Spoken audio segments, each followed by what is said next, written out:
Hey everybody, what is going on? I hope you guys are all doing well, and welcome to another tutorial video. In this video, I'm going to be explaining to you guys how you can fix the too many redirects or any redirect error on WordPress. So let's get right into it. Now, because I don't have that issue here, I'm going to go over to this article and I'm going to show you guys using the steps over here, just to have the suggestions as sort of background, because I'll tell you using my own words. Now, this might happen for a couple of different reasons. Of course, your permalinks might be out of whack, you might have faulty redirects, and there may be other things that are happening that are causing a redirect loop. Now, what you're going to do first is try and clear your browser cookies and cache. You just go into your you just go into your site settings and find your cache and cookies, and you just want to delete them and clear them. For the Chromium browsers, they're all in the settings, and pretty much they're similar for Mozilla Firefox as well, so you can check that out.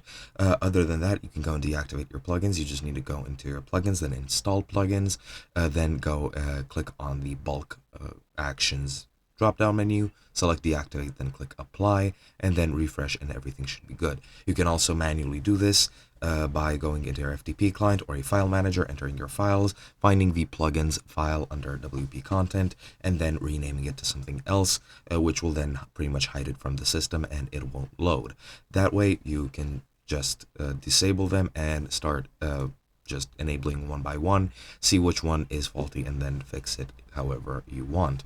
Other than that, you need to fix your major WordPress URLs. You just need to go into settings in general, and you'll see your WordPress address and the site address over here, and you just need to fix them. Make sure your HTTPS is functioning correctly. If you have a certificate, set it to HTTPS. If not, then go just HTTP, and everything should be fine. And once you do that, that should be it. You can also go into your functions PHP file, which will then be able to be edited, and then you can just add these lines of code and just change the URLs to what they should be. Other than that, you can reset the htaccess file. You just need to go into your files again by FTP or file manager.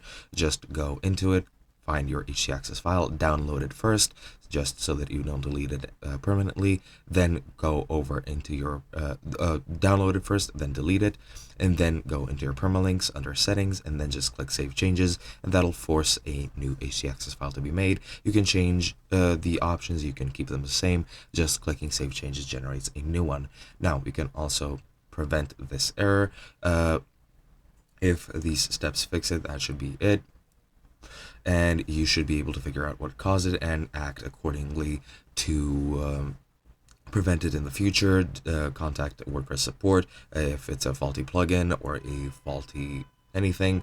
You can even report it to the plugin creator, and you can also just keep track of your URLs, which should be all you need to do. Other than that, just deleting the cache regularly and resetting the htaccess file once in a while, just to make sure that it's not faulty, should be good. And that's pretty much it. Hope you guys enjoyed, and I'll be seeing you guys in another video.